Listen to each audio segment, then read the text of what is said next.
This video will make you feel the adrenaline rush, intense anxiety, intense fear, impaired concentration and hallucinations. Just ask for mercy. Content warning: some violence and gore. Something is eating the hostess. It's a tricky section of the garden, shaded and north facing, but the foliage thrives under my watchful eye. I ensure it grows lush and verdant, and only I can coax it from sulking in this hot, dry weather. I'm pleased to see the blue-green tones of Seaboldiana flourishing beside the golden variegated undulate's leaves. I'm outraged by the pockmarked damage I've discovered, and search for the culprit amongst the ovate leaves. There. A snail clings to the underside of a leaf, sucked close in a non-consensual and greedy kiss. I prise it off and the shell implodes in my pincer grip, crushed mush oozing between my fingertips. I discard the muck onto the soil with disdain, satisfied that feeder has now become food. A gardener must be brutal, constantly battling soft-bodied grubs, mandible-fanged pests, plagues of aphids and creeping insidious blight, all in order to protect the precious shoots and trembling new leaves. She must also have a heart, calculating hard to destroy what was previously nurtured, cutting back and curbing life when the time comes, sacrificing what was once so carefully created. I, the gardener, and like God, through me nature flows, giving vigor to the strong and enabling the weak and damaged to pass. Inside the house the landline telephone clamors, taking 7 rings for Mrs. Nolan to stir from her armchair doze and mobilize her arthritic joints to answer it. Crouched here beneath the open kitchen window, I am perfectly placed to eavesdrop what she says. Hello, this is Marion. Oh, I'm as well as can be expected. And you? Yes, a very hot spell. The garden's very thirsty. Oh, really? You're too kind. Honestly, it's too much. It's an absolute honor. I can't quite take it all in. Trevor would have been so pleased. So very, very pleased. Thank you ever so much. It's all such a surprise. I certainly will, and you too. Cheerio. The telephone pings as it's replaced in its cradle, and I sense Mrs. Nolan shuffling along to the back door to find me. I muse over the emotional wobble I overheard in her voice. She's been prone to tears since Mr. Nolan's unfortunate accident, and numerous well-meaning villagers have phoned to offer comfort, but this call was a curious one and I'm keen to be enlightened. Mercy, are you there? Right over here, Mrs. Nolan. I sound as sweet as maple syrup. Mrs. Nolan emerges from the side of the house, blinking in the bright sunshine, taking a moment to locate me by the shadowy border. I've had the most remarkable news, Mercy. The village committee have nominated me for the Best Blooming Garden Award. How kind of them. I'm sure it's Trevor's dahlias that persuaded the judges. He took such meticulous care of them. Trevor deserved the nomination, not me. He'd have been so proud, but it's too late. Both Mrs. Nolan and I glance involuntarily to the place on the lawn where Mr. Nolan was found. I am pleasantly surprised to notice how prolifically the daisies are growing. They're clearly thriving from minerals in Mr. Nolan's blood. Here we go. Mrs. Nolan's eyes are welling up and her chin is wobbling. I stand, knit my eyebrows together with a show of concern, and gently usher her back indoors to put the kettle on. That's when I know there is no hope left for Mrs. Nolan. A well-meaning nomination, probably from sympathy votes, has exacerbated her misery and reduced her to convulsive weeping, proving any pleasure in life is now well beyond her grasp. What particularly irks me is that the dahlias were mostly attended to by myself, at least ever since Mr. Nolan's stroke last year, and I've exclusively cared for them since his recent demise. The dahlias, the roses, those blousy, vulgar petunias that Mrs. Nolan chose and I obediently bedded in the nomination is all thanks to me. The world has no place for the old and feeble.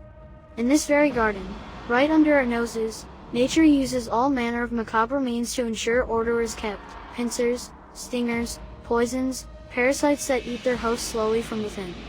Although violent, these acts are essentially a great kindness. The kindness Mrs. Nolan now deserves. I ponder my options. While some impulsivity was involved with Mr. Nolan, this time I'll carefully consider my plan. Not to say last time wasn't efficient and effective. I'd taken great care that afternoon to prune the privet hedge to perfection. I was clearing away the cuttings gloved, as the sap can sting, whilst Mr. Nolan limped up and down, pedantically questioning some cross-branch irregularities he perceived in the shrubs. I pitied him, unable as he was to appreciate my work and no longer able to manage the shears himself with one useless arm. It was the least I could do to relieve him of his agitation once and for all. Stepping close, I plunged the points of the shears into his fleshy, cotton-shirted paunch, which gave little more resistance than a fish belly, and slid the blades upwards under his ribs. It was remarkably easy. This single moment of pain was all it took to free him from his frustrated, failing body. A poppy crimson stain blossomed under his spread fingers as he clutched his gut in a futile attempt to hold back the seeping blood. Before my eyes his pallid face became slack-jawed with disbelief. He gurgled and spluttered, eyes bulging pleadingly, but there was nothing left to be said. As he staggered, I gently grasped him by the shoulders and guided him down to the ground face first, so the blade tips emerged through his back like fresh new shoots. It looked every bit the tragic accident, the clumsy fall of a foolish man carrying tools he couldn't handle, when he should have left the work for the gardener. I removed the remaining cuttings under the pretense I'd left much earlier, and left him for Mrs. Nolan to find after she returned from the parish cake sale. Perhaps a similarly violent end for Mrs. Nolan would be fitting. I'm briefly excited by the thought of her pale wrists cut to scarlet ribbons by secateurs driven to suicide by grief, of course.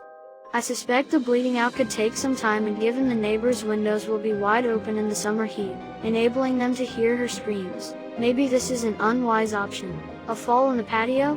I think of Mrs. Nolan's head as the snail shell crushed between my fingers and wonder if one blow would be enough. Multiple blows would be inconsistent with a fall, raising suspicions that could compromise the innocent image I'm associated with throughout the village. I'm reluctant to take such risks.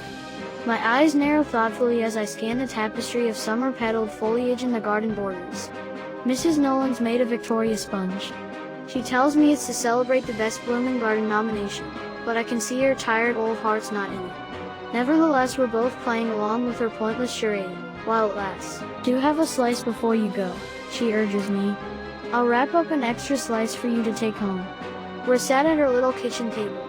I've taken Mr. Nolan's chair as I'm curious to see her reaction, but she doesn't comment. She's adored my company since he's been gone, evidence of her lonely, pitiful existence. My heart swells to think that soon I'll have released her from her misery. Won't you have any tea, Mercy?